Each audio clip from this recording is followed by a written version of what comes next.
छ्याजलो स्योफुल नमस्कार, म गौरी तमु छिटाको यो अर्को श्रृङ्खलामा यहाँलाई हार्दिक स्वागत छ।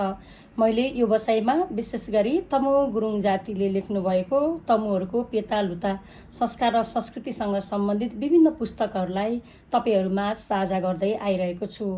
र आज पनि म विशेष गरी हाम्रा पछिउ ठौबा झागले तमुज्यूले लेख्नुभएको पेनहरु बेता पुस्तकको महत्त्वपूर्ण शीर्षकहरु मध्येको हामी करिब अन्तिम तर्फ चाहिँ आइसकेका छौं। सम्भवतः अबको 2 वा 3 श्रृङ्खलामा चाहिँ यो पुस्तकमा भएका मुख्य शीर्षकहरु चाहिँ मैले यहाँहरुमा आज प्रस्तुत गरेर सम्पन्न गर्नेछु।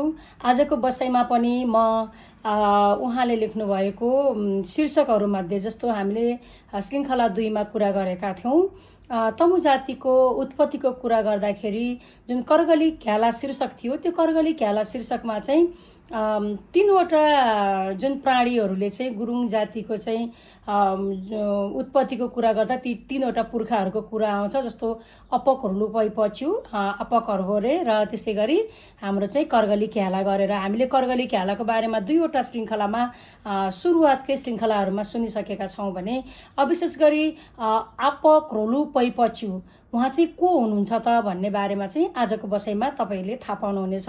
जस्तो तमु गुरुङ जातिको पछिउ पुरोहित र सबैभन्दा पहिलो चाहिँ पुरोहित को हुन्, पछिउ को हुन् गुरुङको भन्नेमा चाहिँ अपकहरु पछिको कुरा धेरै पटक गुरुङको पेवा शास्त्रमा आउँछ र हरेक कार्यहरू गर्दाखेरि चाहिँ अपकहरु पछिउलाई चाहिँ त्यो यज्ञमा चाहिँ अब मान्ने बोलाउने क्रम पनि हुन्छ।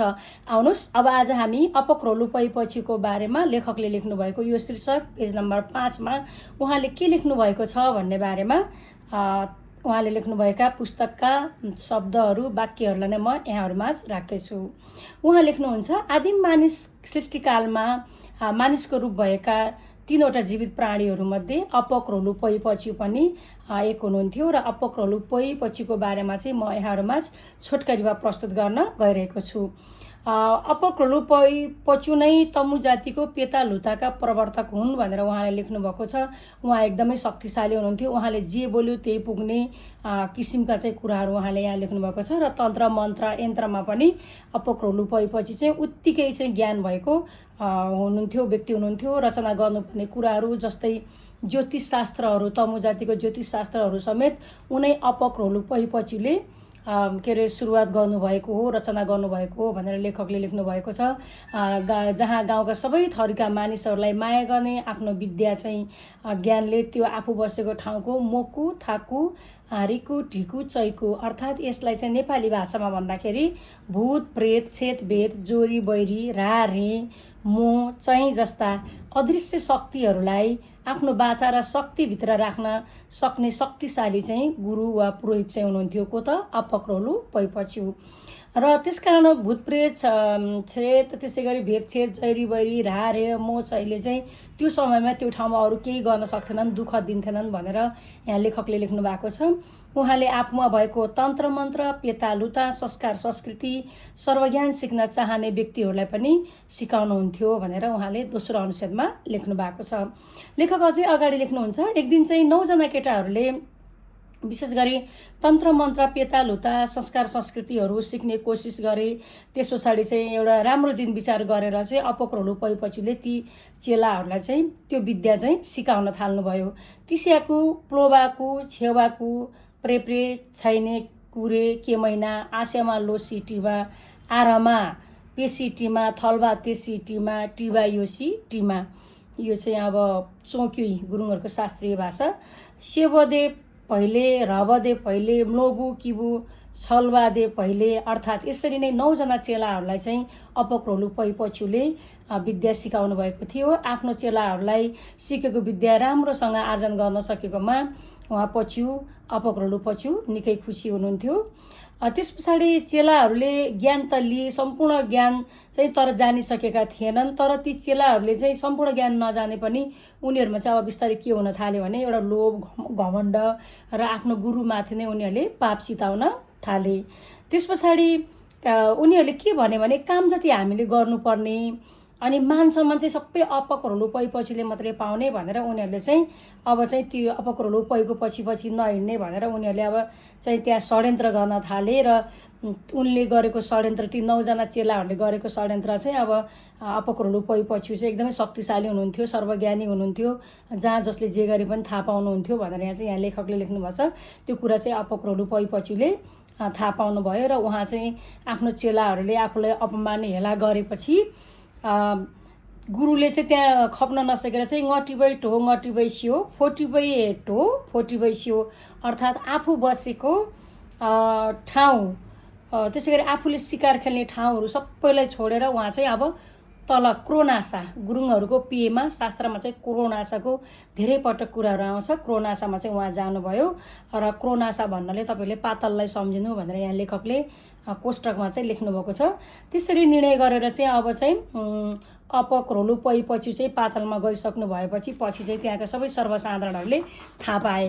त्यो थाहा पाइसकेपछि के भयो त भन्दाखेरि त्यहाँका चाहिँ सबै गाउँलेहरू त्यहाँका के अरे बुढापाकाहरू सबै चाहिँ के भयो त अब दुखी भए। किनभने जब आफ्नो चेलाहरूले चाहिँ ज्ञान शक्ति हेर्न केही गर्नुपर्छ भन्ने अपक्रोल पछिले हैन आफ्नो चाहिँ त्यो ज्ञानले चाहिँ अब त्यहाँ भएका चाहिँ नराम्रा शक्तिहरू जुन चाहिँ तमुकीमा पटक पटक आउँछ, मोकु थाकु रिकु ठिकु चैकु भनेको यो भूत प्रेत छेतभेद अनि जोरी बैरी अनि रारे र मो चाहिँहरूलाई चाहिँ सबैलाई चाहिँ उनले के गरिदिए अब छोडिदिए। अब त्यसो गरेर छोडिसकेपछि यो अनुच्छेदमा भएको चाहिँ मैले विशेष गरी अलिक छोटकरीमा यसलाई टुङ्ग्याउनको लागि उहाँले के भन्नुहुन्छ भने त्यसरी त्यो छोडिदिइसकेपछि त्यो गाउँमा चाहिँ के भयो, सबै गाईबस्तुहरू बिरामी हुन थाले हैन। त्यस पछाडि चाहिँ बिरामी हुन थाले अनि के अरे मानिसहरू पनि बिरामी पर्न थाले र उनी चाहिँ अब त्यस पछाडि के गर्न थाले त त्यो सबै त्यहाँ त्यस्तो गरेर छोडिसकेपछि अपक्रोलु पछि चाहिँ आफ्नो श्रीमती क्रोकुमी क्रोक्युच्योलाई लिएर चाहिँ अब उनी चाहिँ कहाँ जानुभयो त अब चाहिँ क्रोनासामा जाने निर्णय गर्नु भएर जानुभयो। अनि त्यस पछाडि उनी त्यसरी जाँदाखेरि चाहिँ अब यहाँ ठाउँ ठाउँमा यो कुराहरू यो पुस्तकमा चाहिँ एकदम यो सर्पनागको कुरा चाहिँ आइरहेको छ। अनि सिएनासा भन्ने ठाउँमा चाहिँ उहाँलाई चाहिँ नागराजाहरूले बाटो छेक्यो अनि अपक्रोलु पछिले ती नागराजाहरूलाई अनि घोडाको दुध बाख्राको दुध लावा चामलहरू आदि चढाएर पूजा गर्नुभयो र अनि हामीलाई रक्षा गर्नुहोस् बाटो खोलिदिनुहोस् भनेर त्यहाँबाट चाहिँ उहाँ चाहिँ अगाडि बढ्दै जानुभयो। अनि अपक्रोलु पहिला आफ्नो श्रीमती क्रोकुच्यो जब क्रोनासामा पुग्नुभयो त्यहाँ पुगेपछि उहाँले आफ्नो श्रीमतीलाई राम्रोसँग बन्दोबस्त गरेर सुरक्षितका साथ राख्नुभयो र यहाँ चाहिँ अब चौकीको 7-8वटा वाक्यहरू छन् जुन गुरुङ भाषा पनि होइन, मैले पढ्दा नि तपाईँलाई त्यो बुझ्न असहज नै हुन्छ। त्यसलाई म थोरै जम्प गरेर यसको नेपालीको अर्थ मात्रै, जस्तै अपक्रोलु बस्ने ठाउँ, आफू खेल्ने ठाउँ, शिकार खेल्ने ठाउँमा अब अपक्रोलु पहिले चाहिँ अब त्यो जुन फुकाएर राखिदिएको थियो नि त्यो रारे मो चाहिँ भूतप्रेतहरू तिनीहरूले चाहिँ के गर्ने थाल्यो त त्यहाँ अब बाली नाली नहुने, गाईबस्तु बिरामी हुने, मानिसहरू बिरामी हुने भइसकेपछि चाहिँ अब त्यहाँ मानिसहरू बिरामी हुन थालेपछि के भयो, त्यहाँका चाहिँ भद्र भलादमीहरू बसेर अब यो ठाउँमा चाहिँ यस्तो के भयो होइन भनेर सल्लाह गरेर उनीहरूले ती 9 जना चेलाहरूलाई चाहिँ अब केही पनि गर्न सक्दैनन्। त्यस्तो भइसके पनि अपक्रोलु पछिले जसरी ती 9 जना चेलाहरूले ती समस्याहरू समाधान गर्न नसकेपछि चाहिँ अब के गर्न थाले त 2 जना केटाहरूलाई चाहिँ फेरि अपक्रोलु पछिलाई खोज्न पठाउने निर्णय चाहिँ गरे भनेर यहाँ लेखकले लेख्नु भएको छ। अनि त्यस पछाडि ती 2 जना केटाहरूलाई चाहिँ उनीहरूले सोधे अब अपक्रोलु पछि भनेको कस्तो छ त भनेर चाहिँ गुरुङको पेयमा शास्त्रमा के लेखिएको छ भनेर लेख्दाखेरि चाहिँ यहाँ फेरि चौकीमा गुरुङ भाषाको नै शास्त्रीय भाषामा यहाँ चाहिँ करिब 10वटा कि 11वटा लाइनमा चाहिँ 12-15वटा वाक्यमा लेखिएको छ।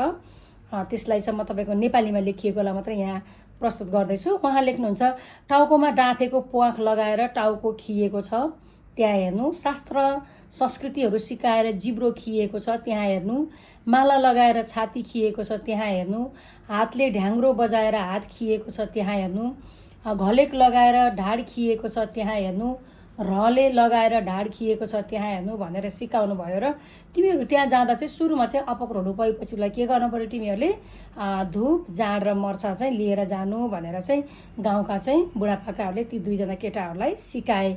अब यो जाँड र मर्चाको कुरा चाहिँ गुरुङको पेयमा शास्त्रमा गुरुङहरूको विश्वास पद्धतिमा पटक पटक ठाउँ ठाउँमा आउने चाहिँ कुरा हो। त्यस पछाडि ती दुईवटा चाहिँ अब कहाँ पुगे, सिएनासामा पुग्दा चाहिँ अपक्रोलु पहिल्यै जस्तै ती नागराजाहरूले तिनीहरूलाई नि बाटो छेक्यो र उनीहरूले पनि त्यसै गरी विभिन्न कुराहरू चढाएर त्यहाँ गएर चाहिँ पहिला सुरुमा उनीहरूले कोसँग भेटे त भन्दा अपक्रोलु पैको श्रीमती क्रोकुमी क्रोकुच्योसँग चाहिँ उनीहरूको भेट भयो। अनि क्रोकुमी क्रोकुच्योले चाहिँ ती केटाहरूलाई चाहिँ के भनेर सोध्नु भने, तपाईँहरू कहाँबाट आउनुभयो होइन, किन आउनुभयो भनेर चाहिँ सोध्नुभयो। र त्यस पछाडि उहाँले के भन्नुभयो भने, यसको पूर्व दिशातिर तपाईँहरू लाग्नुभयो भने त्यहाँ चाहिँ एउटा बाघको चाहिँ गोरु छ, अजिङ्गरको हलो छ, खजुराको जुवा, सर्पको नारालाई जोतारो बनाएर चाहिँ त्यहाँ चाहिँ बाटोमा के अरे त्यो बारी चाहिँ जोतिराख्नु भएको छ, उहाँ नै चाहिँ अपक्रोलु पै पछि हो भनेर चाहिँ उहाँहरूलाई कता पठाएको थियो त, अनि पूर्व दिशातिर पठाइयो। र पूर्व दिशातिर पठाउँदा पनि उनीहरूलाई अपक्रोलु पै पछि कस्तो हो त भनेर चिनाउनको लागि अघिकै कुराहरू जस्तो त्यो झट्ट हेर्दा चाहिँ टाउको खिएको, जिब्रो पनि खिएको, छाती पनि खिएको छ, हात पनि खिएको छ, ढाड पनि खिएको छ, माथि गाउँमा भने चाहिँ सबै खिएको छ। अपक्रोलु पै भनेको यही हो कि भनेर तपाईँहरूले चाहिँ पत्ता लगाउन सक्नुहुन्छ। भनिसकेपछि नभन्दै ती दुईजना केटाहरू ती गुरु अपक्रोलु पै पछिसँग पुग्नुभयो। अनि अपक्रोलु पै पछिले त्यो गोरु फुकाउनु भयो। अनि त्यो बाघको गोरु थियो, यो मिथ हो है, एकदम इन्ट्रेस्टिङ रमाइलो पनि छ होइन। र बाघ चाहिँ जङ्गलतिर लाग्यो र अजिङ्गर र सर्पहरू पनि त्यसरी नै आफ्नो ठाउँतिर लागे। अपक्रोलु पै र ती दुईजना केटाहरू घर आए। घर आइसकेपछि साँझ खाना खाएपछि अपक्रोलु पै र यो क्रोकुमी क्रोकुच्यो चाहिँ अब आँटीमाथि जानुभयो उहाँहरूको श्रीमान श्रीमती। अनि ती दुईजना केटाहरूले चाहिँ जाँड र मर्चाको ढकन खोलिदिएर उनीहरूले के गर्यो, अब सिउरी धुप बाले। त्यो बालिसकेपछि अपक्रोलु पैले भन्नुभयो, म माथि बसेको ठाउँ र खेलेको ठाउँको जाँड मर्चा धुपको बास्ना आएको छ, तिमीहरू चाहिँ माथिबाट आएको हो भनेर, किन आएको हो भनेर सोध्नुभयो। र ती केटाहरूले हामी चाहिँ माथि तपाईँ बसेकै ठाउँबाट आएको हो, त्यहाँ चाहिँ यो रे मो चैँहरूले चाहिँ एकदमै दुःख दिइरहेको छ, गाउँका मानिसहरू बिरामी भएका छन्, त्यहाँ खेतीबाली हुँदैन, त्यहाँ चाहिँ एकदमै पशु पक्षीहरू सबै मरिरहेका छन् होइन। अनि हामीलाई चाहिँ त्यहाँको भद्र भला आदमी गन्ने मान्नेहरूले तपाईँलाई लिन पठाउनु भएको, हामी लिन आएका हौ भनेर त्यस पछाडि चाहिँ के अरे भनिसकेपछि अपक्रोलु पहिले के भन्नुभयो भने म चाहिँ जाँदिनँ भनेर उहाँ चाहिँ रिसाउनु भयो। त्यो रिसाएपछि अपक्रोलु पहिले चाहिँ अब एकछिन ती दुईजना चेलाहरूसँग रिसाए पनि त्यहाँका भद्र भला आदमीहरू होइन, अरूहरूलाई दुःख भयो कि म जानुपर्छ कि भन्ने चाहिँ सोचिसक्नु भएपछि त्यस पछाडि चाहिँ के भन्नुभयो भने, यहाँ चाहिँ जस्तो पक्कै तिमीहरू मलाई नै लिन आएको हो भने, तिमीहरूले मलाई नै लिन आएका हो भने चाहिँ माथि चाहिँ 9 मुरी अन्न, 9 माना अक्षता, 9 सिङ्गे भाले, बार्खाको पाठो 9 राख्नु भनेर अपक्रोलु पहिले भन्नुभयो। र त्यो भनिसकेपछि चाहिँ अपक्रोलु पहिले चाहिँ ती सबै सामानहरू 9 खोजिराख्यो भने त माथि त्यति बेलासम्म सबै माथि त अब घटना घटिसक्छ, सबै मरिसक्छन् होइन। त्यसो भइसकेपछि के भन्ने त भनेर भन्दाखेरि चाहिँ त्यहाँ मान्छे पनि मरेर जान्छ। अब 1 मुरी च्यु अन्न राखे पनि 9 मुरी राखेको छ भन्नु होइन। अनि 1 माना अक्षता राखे पनि 9 माना राखेको छ भन्नु, एउटा भाले काटे पनि 9वटा भाले काटेको छ भन्नु, एउटा बाख्राको पाटो काटे पनि 9वटा काटेको छ भन्नु, त्यसै गरी एउटा ढ्याङ्ग्रो बजाए पनि 9वटा बजाएको छ भन्नु, एउटा घन्टी बजाए पनि 9वटा बजाएको छ भन्नु। भनेपछि त्यो बल्ल त्यहाँको भूतप्रेत छेदभेद जोरी बैरी रे मोहहरू चाहिँ त्यस पछाडि चाहिँ हटाउन सकिन्छ र त्यहाँका सबै जीवजन्तुहरूलाई बचाउन सकिन्छ भनेर हाम्रो चाहिँ क्रोकुमी क्रोकुच्योले चाहिँ सल्लाह दिनुभयो। भनेपछि अपक्रोलु पै पछिको श्रीमती यो 9 माना गुरुङहरूको पेयमा शास्त्रमा चाहिँ 9 माना होइन, अक्षता 9 पाथी 9 मुरीको प्रसङ्ग आउने कुरामा चाहिँ त्यसलाई चाहिँ 9 मुरी नै पुराउन सकिएन भने, 9 पाथी नै पुराउन सकिएन भने पनि त्यो राखेर यति चढाएको छु भनेर 9 अब 9 मुठी भयो नि, 9 माना भन्ने, 9 माना भए पनि 9 मुरी छु भन्यो भने नि हुन्छ भनेर चाहिँ कसले भन्नुभयो त भन्दाखेरि चाहिँ यो चाहिँ अपक्रोलु पै पछिको श्रीमतीले चाहिँ यो चाहिँ भन्नुभयो, जसको नाम चाहिँ क्रोकुमी क्रोकुच्यो भनेर चाहिँ यहाँ चाहिँ लेखिएको छ। अनि त्यसरी चाहिँ माथि जाँदा चाहिँ सोग्यापो 3 दोबाटोमा पुग्दा साँच्चै त्यो दाहिने खुट्टा ठोकियो र माथिको भूतप्रेत पन्छाउन सक्छ जानु, त्यही पुग्दा दायाँ बायाँ ठोकियो भने माथिको भूतप्रेत पन्छाउन सक्दैन, फर्केर आउनु भनेर चाहिँ उहाँले चाहिँ सल्लाह दिनुभयो। त्यस पछाडि त्यसरी नै कोकले चरा एकदमै चिच्चाएर कराइराखेको छ भने, कराइराखेको छ भने चाहिँ जानु, माथिको छेदभेद हटाउन सकिन्छ। यदि कोकले चरा चाहिँ कोकले गरेर बसेको छ भने त्यहाँ चाहिँ छेदभेद हटाउन सकिँदैन भनेर फर्केर आउनु भनेर पनि सल्लाह दिनुभयो। त्यसरी नै धोबिनी चरा एकदमै त्यति बेला त्यहाँ कराएर बसिरहेको छ भने त्यो छेदभेद चाहिँ पन्छाउन सकिन्छ जानु, तर थिथिर भनेर बसेको छ भने चाहिँ त्यो छेदभेद पन्छाउन सक्दैन भनेर फर्केर आउनु भनेर सल्लाह चाहिँ दिनुभयो भनेर चाहिँ यहाँ लेखकले लेख्नु भएको छ। यो मिथको कुरा हो। अपक्रोलु पैले आफ्नो लहरे रल्बु ते दुम्सी काँडा इत्यादि आफूलाई चाहिने सामानहरू लिएर अब ती दुईजना केटाहरू पनि आउनुभयो। आउँदै गर्दा त्यो 3 बाटोमा आउँदा दाहिने खुट्टा साँच्चै त्यसरी नै ठोकियो। ठोकिएपछि फेरि त्यहाँ आउँदा चाहिँ कोकाले चरा पनि त्यसरी नै कराइरहेको थियो जसरी अगाडि भनिएको थियो, र धोबिनी चरा पनि उसै गरी कराइरहेको थियो। र सिएनासम्म आइपुग्दा चाहिँ फेरि उनीहरूलाई के गर्यो, त्यो अघिकै त्यो नागराजहरूले उनीहरूलाई त्यसरी बाटो छेकिसकेपछि उनीहरूलाई नि बाख्रा घोडाको दुध लावा चामलको पूजाहरू गरेर आफू बसेको ठाउँबाट चाहिँ ngटिबै टो ngटिबै स्यो पिटिबै टो पिटिबै स्यु, यो चाहिँ गुरुङको पेमा शास्त्रमा त्यसरी आउँछ भनेर लेखकले लेख्नु भएको छ। खेलमोटो खेलमो स्यो हुँदै मलमोटो मलमो स्योमा आइपुग्नु भयो र अपक्रोलु पै आएपछि चाहिँ सबै गाउँलेहरू खुसी हुनुभयो भनेर यहाँ लेखकले लेख्नु भएको छ। त्यसै गरी उहाँ पेज नम्बर 9 कै अन्तिम अनुच्छेदमा लेख्नुहुन्छ, सबै गाउँवासीहरू र अपक्रोलु पैको सल्लाह अनुसार ठुलो यज्ञ मुसिते खन गरेर चाहिँ त्यहाँ भएका भूतप्रेत छेदभेद जेरी बैरी रारे मोहहरू पन्छाउने चाहिँ सल्लाह भयो।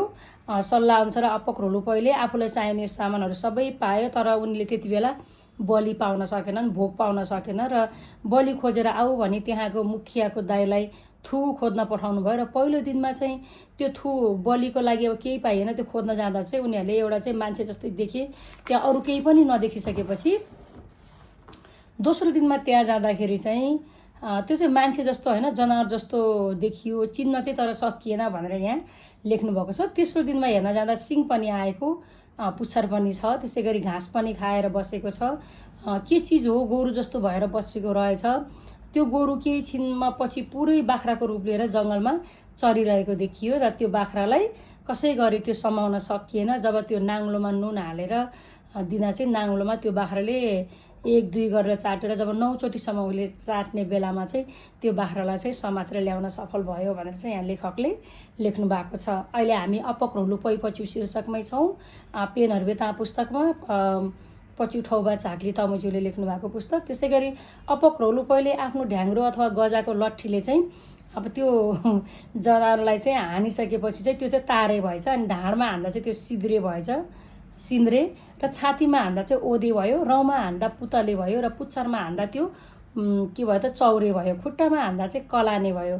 त्यसो भएपछि त्यसलाई चाहिँ बाख्राको पाठो बनाउनु भयो र त्यहाँका सबै गन्ने मान्ने गाउँवासीहरू मिलेर त्यो दिएको यज्ञको सामानहरू जुटाउनु भयो, जस्तै 9 मुरी अन्न, 9 पाती च्यु इत्यादि मुसी र खनेमा चाहिने सामानहरू सबै जुटाउनु भयो। अपक्रोलु पहिले ढिँगै खने चरो लजै ढिँगै खने चरो लजै क्रने फोने चियर्ने मर्ने आठे पियाले सोरमा कुइनिए खने चरो लजै मोसी तेसिल भोबालु चिची थर्वा तिरी फ्योनोबै खने चरो लजै भनेर चाहिँ यहाँ चाहिँ चौकीको भाषा आएको छ। अर्थात् गाउँको मानिसलाई दुःख बिमार गराउने सबै सरुवा रोगहरू हैन, त्यहाँको पशुहरू गाई भैँसी बाख्रा चराचुरुङ्गी जङ्गल जनावरमा लाग्ने किरा फट्याङ्ग्रा सबै हटाउनको लागि चाहिँ त्यहाँ चाहिँ ठुलो यज्ञ चाहिँ सुरु गर्नुभयो र यज्ञपछि गाउँको ढोस्योमा बिस्तारै शान्ति हुँदै गयो। भनेको ढोस्यो भनेको गाउँघरमा सबै मानवदेखि घरपालुवा जनावर पशुपन्छी लगायत वन्यजन्तु खेतीपाती आदिमा लागेको रोग व्यथा महामारी शान्ति भएर चाहिँ बल्ल त्यो गाउँमा प्रगति हुँदै गयो।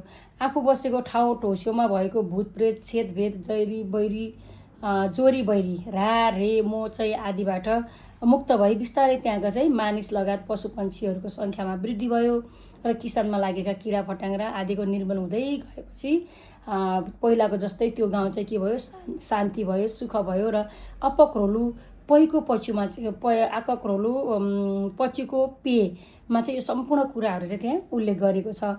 त्यहाँदेखि नै गुरुङ समुदायमा चाहिँ यो खने गर्ने चलनको प्रारम्भ भयो भनेर लेखकले लेख्नु भएको छ। उहाँ यो शीर्षकको अन्तिम शीर्षकमा लेख्नुहुन्छ, अन्त्यमा अपक्रोलु पै पछ्यु भनेको पछ्युहरूको चाहिँ मार्गदर्शकका रूपमा मान्दै आएको छ। जति पनि अहिलेका पछ्यु गुरुहरूले गर्दै आएका धेहरू छन् उनै अपक्रोलु पछ्युले नै आविष्कार गरेका हुन्। पच्युहरूले उहाँलाई नै सृष्टिकर्ता मान्दछन् भनेर लेखकले यो शीर्षकलाई टुङ्ग्याउनु भएको छ। अब हामीले चाहिँ यो शीर्षकबाट के बुझ्यौँ त भन्दाखेरि पहिलो कुरा त गुरुलाई चाहिँ सम्मान गर्नुपर्ने कुरा हैन। जसरी ती 9 जना चेलाहरूले आफ्नो गुरुलाई नै अलिअलि जान्ने भएपछि षड्यन्त्र गरेर गुरुलाई नै गाउँबाट धपाउन हटाउन खोजे, त्यस्तो किसिमको उनीहरूको हरकतले गर्दा चाहिँ त्यहाँ गाउँमा चाहिँ अनिष्ट हुन पुग्यो र उनीहरू पछि आफै पनि झुक्नुपर्ने अवस्था भयो। त्यस पछाडि यसमा चाहिँ हामीले एकदमै पटक पटक सुन्दै आएको तमुहरूको पेमा शास्त्रमा चाहिँ मोसिते चाहिँ कहाँबाट सुरु भएको भन्ने कुरामा चाहिँ यो अपक्रोलुपै पछिको पेमा चाहिँ यो कुरा आउँदो रहेछ र विशेष गरी यो 9 मुरी 9 माना 9 पाथी अन्नहरूको जुन प्रसङ्ग आउँछ र कतिपय ठाउँमा त्यो 9 मुरी 9 माना 9 पाथी पुर्याउन सकिएन भने पनि त्यसलाई चाहिँ हामीले चाहिँ के भन्न सक्छौँ त भन्दाखेरि 9 मुठी राखेको छ भने त्यसलाई 9 माना भन्न सकियो, 9 पाथी राख्न नसकियो भने 9 के अरे मुठी नै राखे पनि त्यसलाई 9 मुरी भन्न सकिन्छ। त्यसरी चाहिँ भन्नुपर्छ भनेर चाहिँ यहाँ चाहिँ के भन्नुभयो भने क्रोकु च्योले सल्लाह दिनुभयो भनेर चाहिँ जो चाहिँ अपक्रोलु पछिको श्रीमती हाम्रो आमाहरू हुनुहुन्थ्यो भनेर चाहिँ यो लेखमा लेखिएको छ।